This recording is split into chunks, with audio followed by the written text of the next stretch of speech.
Bom dia, meus queridos alunos. Vamos agora dar início a um novo estudo.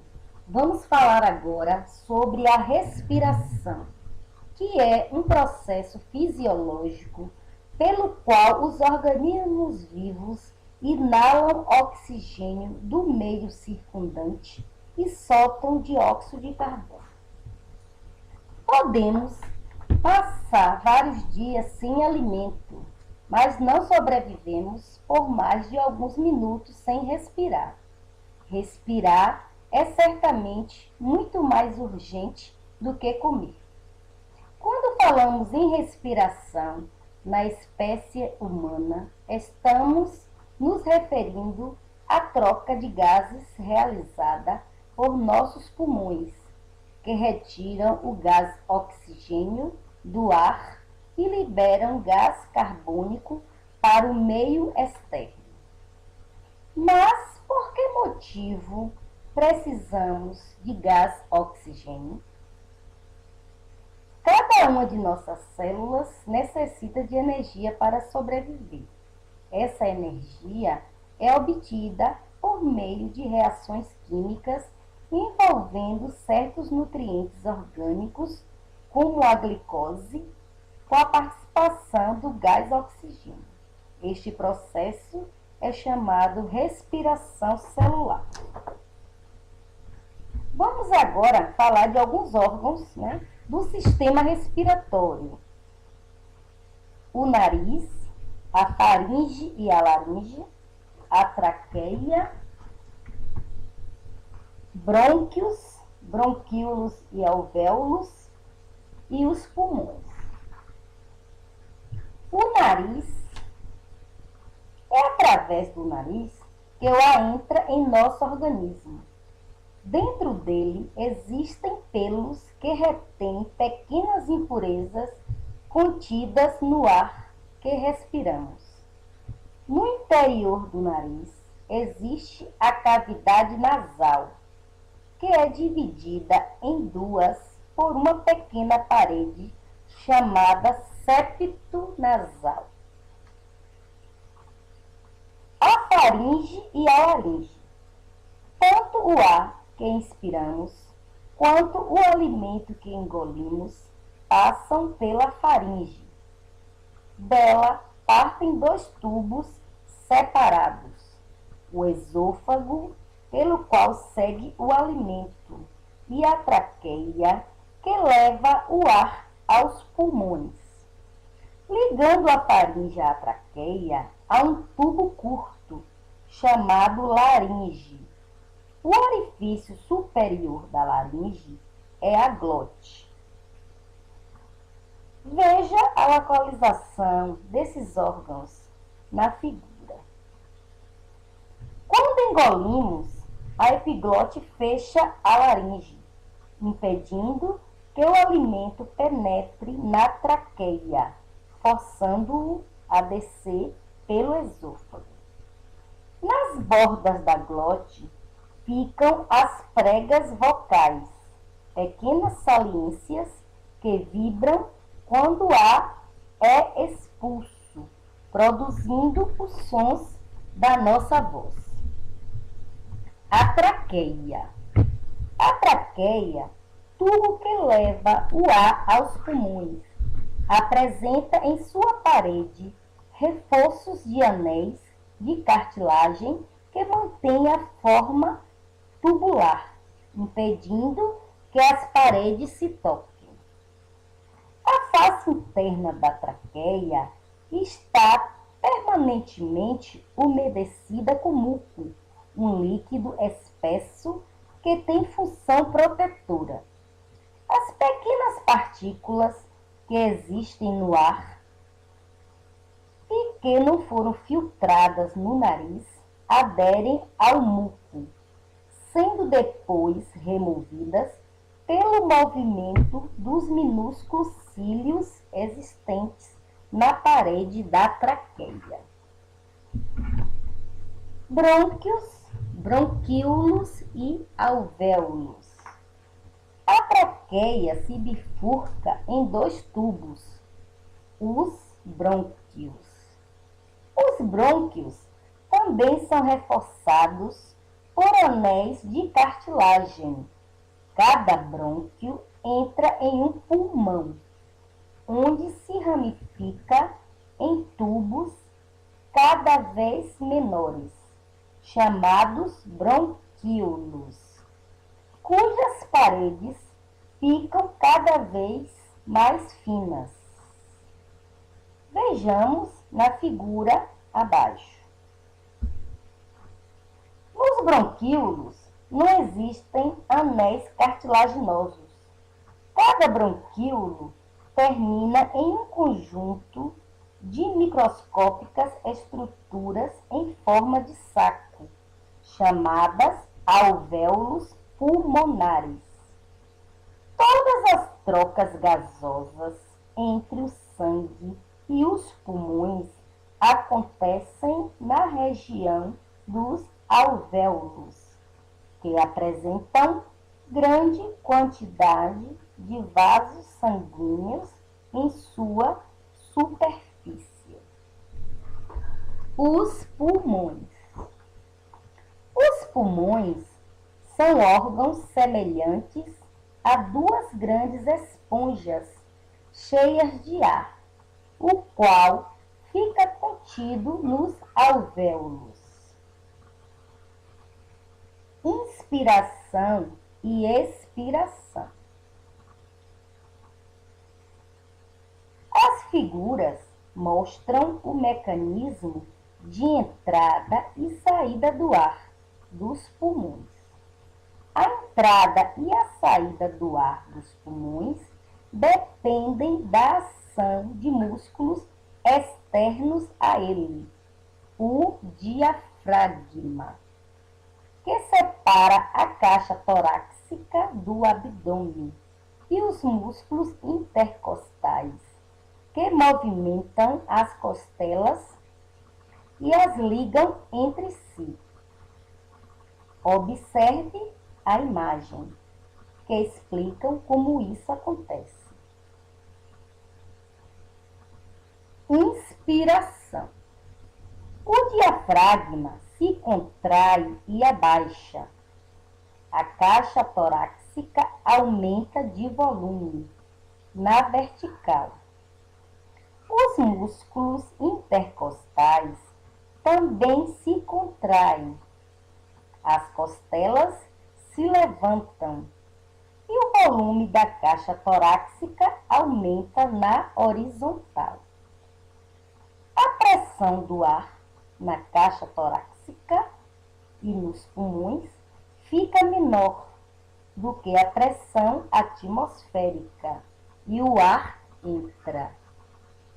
Expiração. O diafragma e os músculos intercostais relaxam. A caixa torácica diminui de volume, tanto na vertical como na horizontal. A pressão do ar na caixa torácica e nos pulmões aumenta e o ar sai. O controle da respiração. Vamos falar um pouco desse controle da respiração. Ninguém precisa se lembrar de respirar.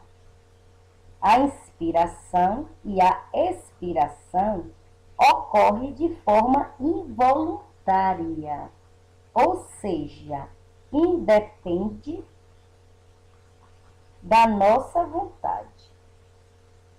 Ou seja, a expiração ocorre de uma forma involuntária, porque não depende da nossa vontade. Na realidade, até certo ponto é possível exercer algum controle voluntário sobre a respiração. Podemos, por exemplo, prendê-la voluntariamente, porém, por um período de tempo muito curto. Também é possível respirar de forma forçada, acelerando o ritmo da inspiração e da expiração. Vamos agora falar um pouco das doenças respiratórias.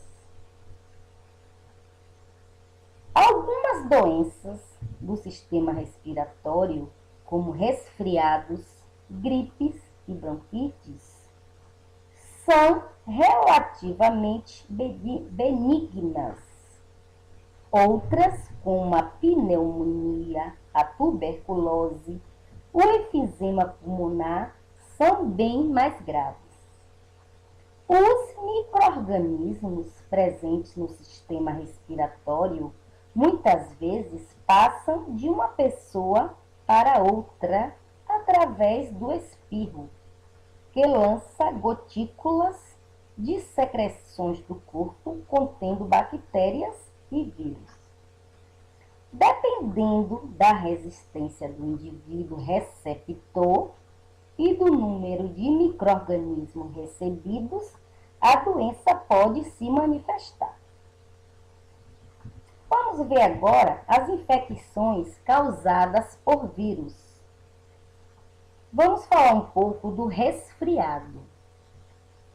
O resfriado manifesta-se inicialmente com uma sensação de aspereza na garganta, ocorrendo em seguida uma abundante produção de muco pelo nariz e espirros frequentes.